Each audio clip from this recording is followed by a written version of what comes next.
Too shy to shine, hush, hush, I do I. Too shy to shine, hush, hush.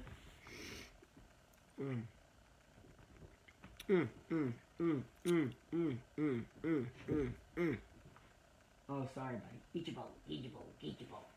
Get your bone, go get your bone. Go get it. Thought I was talking to him. Oh, good boy. Thank you for that. Thank you. Oh, get it, get it, get it. Oh, yeah. Oh. Ah.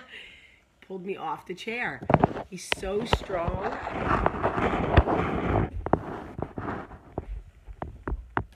Bully stick, bully stick. Get it, get it.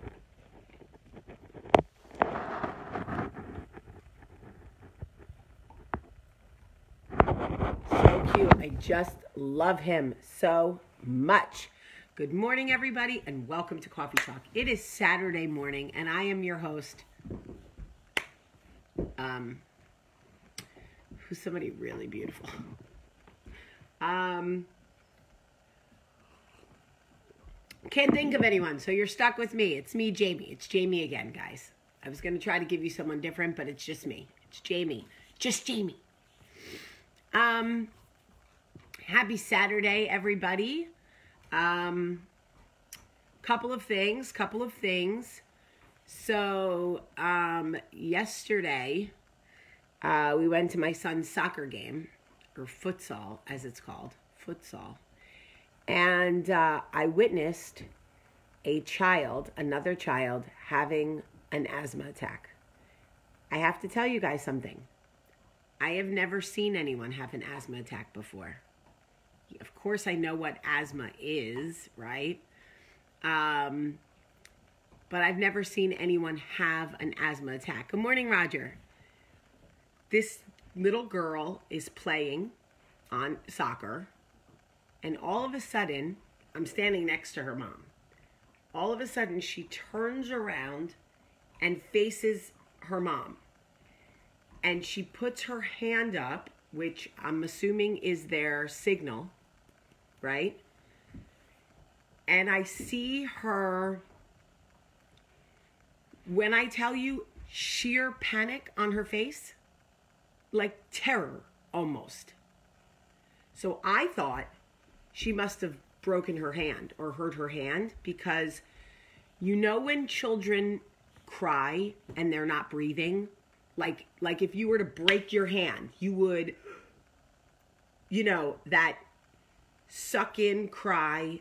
A lot of times when my kids were little, I would be like, breathe, because they're crying and they're not breathing. So she turns around and she looks at us, and she's not breathing.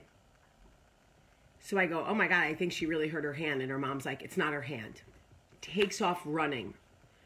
Next thing I know, both of her parents are there, and she is, I then realize what's happening, and I start crying. So if you ever want to know what your friend Jamie would do in one of those situations, the answer is start crying, okay? Because I'd never seen anything so scary before.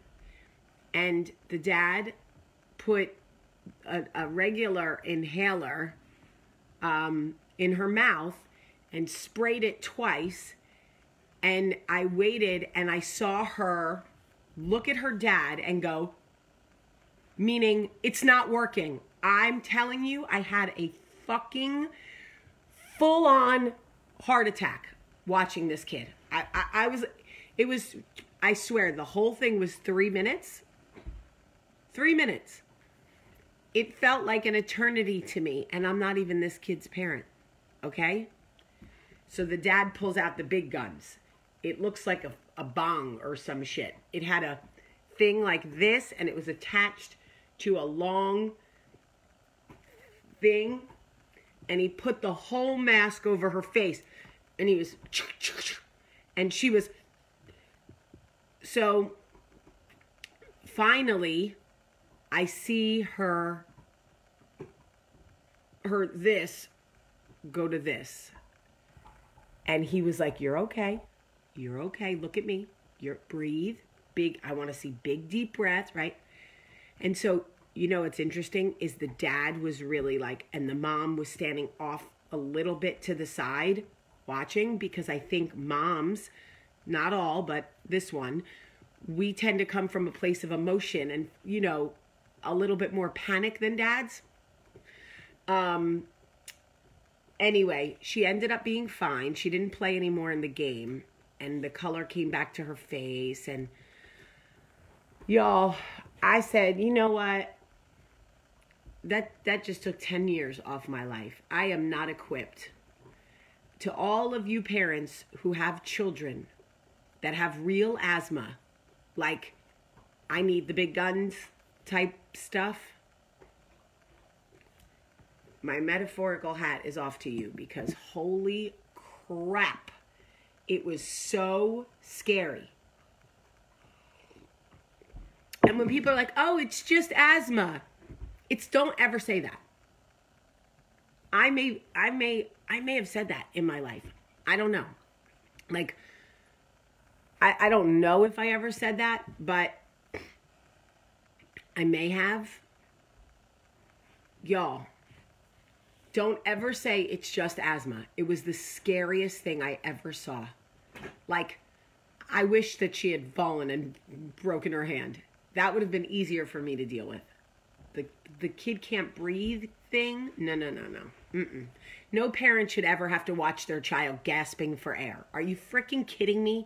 I have a list of things I'm talking to God about, by the way, when I get to heaven. That's on there. Asthma. What's up with this shit? Huh? I'm not saying God, like, gives us asthma or created asthma, but I would like to know why it's here. I need a conversation about that. Children who can't breathe? Doesn't work for me. Okay. So I got a letter. Somebody got a letter. Wasn't that isn't that Blue's Clues? We just got a letter. We just got a letter. All right. So, I got a letter. I have to go do my radio show. By the way, 2-time NBA champion and husband of singer Monica, Shannon Brown, will be joining me on my radio show this morning, and I'm so excited because Shannon, he's such a good time, and he's a fun guy. Anyway, okay, so I got a letter from a young girl who is divorced, and she's dating this guy who years ago, as a police officer, made a mistake. Lost his job, went to jail. It wasn't like a no crime against women or children, nothing like that. It was like he stole some money or some shit. I'm not saying stealing money is good. I'm just saying it wasn't a violent crime. But when you're a cop, you can't steal money. And if you do, you lose your job and go to jail. Long story short, years later, he's like divorced, single dad of 2, great dad, coaches every team, like loves his God and loves kids and whatever, and made a mistake, did his time, came out, and that's it. If you are a non-violent offender, like if you sell drugs or steal money or some shit, I am all about, if you do the crime, you do the time, you come out and you go back to living your life. I'm not here to like torment people for the rest of their life because they stole $1,000.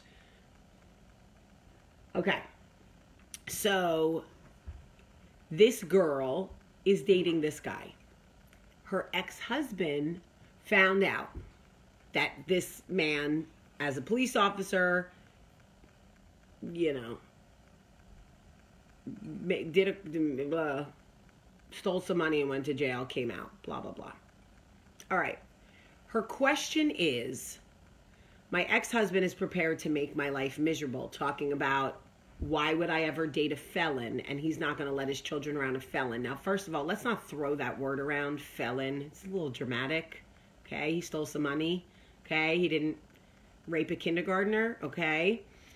By the way, he probably would have got less time if he raped, because this country doesn't value women, but whatever. So she said to me, is it better to just not date him and not deal with the fallout of what people think. But I really, really like him, and he's like a wonderful guy. Okay. Let me say this. We have all had to make decisions. And if you haven't yet, my young chickens, my chickadees watching, you will, at some point in your life, have to make a decision where everybody around you goes, why would you do that? And you will decide to do it anyway. Let me tell you something. I know this is going to come as a surprise to some of you.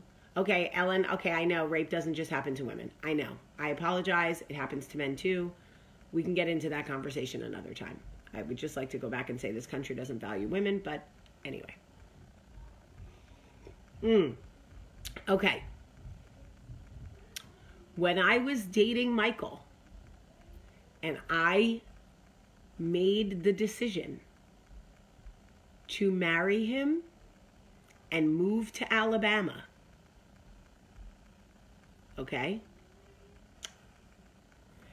Every single person, every single person,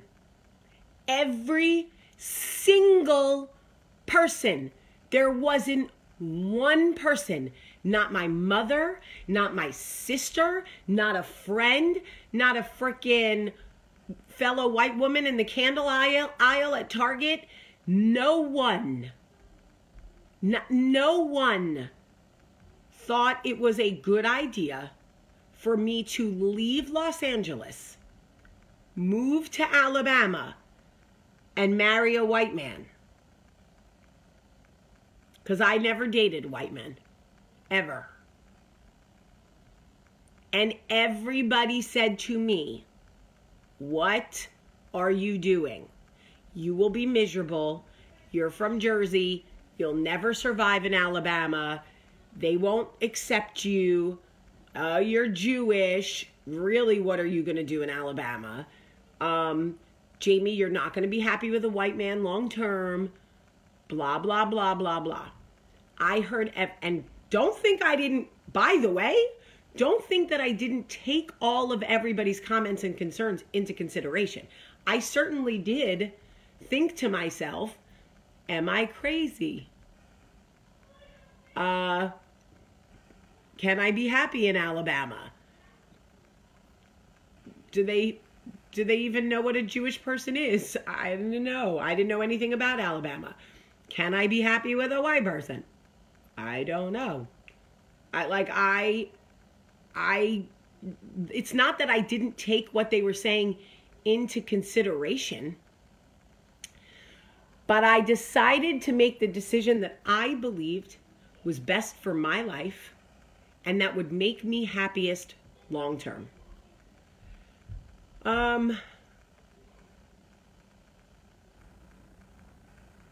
Here's what I will tell you about making decisions that people want to talk about. They will only talk for so long, and then eventually they will move on to talking about somebody else's business.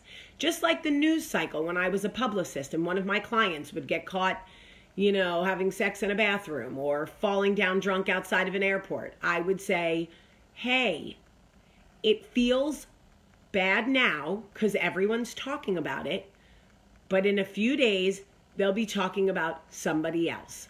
It is the same thing in your life. Everyone will have an opinion, okay? Everyone will weigh in. It will feel like mounting pressure. It will feel like a lot in the beginning, okay? And you will think, why am I doing this? Everyone thinks I'm crazy. Everyone's talking about me. This is too hard. And guess what? A week later, they're talking about somebody else.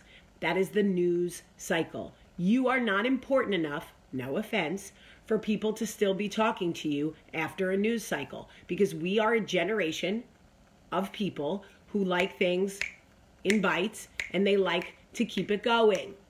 Okay? People don't harp on one story. No, they don't, because they just don't. There's no more, like, we're not talking about one story for a month. We're just not. So I understand doubting your decision. And I do understand how scary it is when you realize you're going to have to face your window, your personal media cycle. Okay? Your personal media cycle is terrifying. That window of time where everyone is judging you and looking at you and talking about your decision is terrifying. I understand this. I absolutely understand it. But I promise you it will be over quicker than you can imagine. And then you'll be able to live your life with your decision and be happy. By the way, all those people, you know how many people in LA who told me I was crazy to leave and move and blah, blah, blah, have seen my success and look at my marriage and my beautiful children and my God and my this and coffee talk and blah, blah, blah, and say, the best thing you ever did was getting out of LA and marrying Michael. I'm like, bitch, you were the loudest one in that news cycle telling me I was insane to leave LA and marry Michael. And here you are, still unmarried or married or whatever, now telling me it's amazing. So everybody gets a personal news cycle. Okay? Don't listen to it for too long, because before you know it, it'll be gone. It'll be gone. So I'm not saying you shouldn't think about what people's concerns are. You should. If people in your life have grave concerns about a decision you're making, you should pray about it. You should think about it.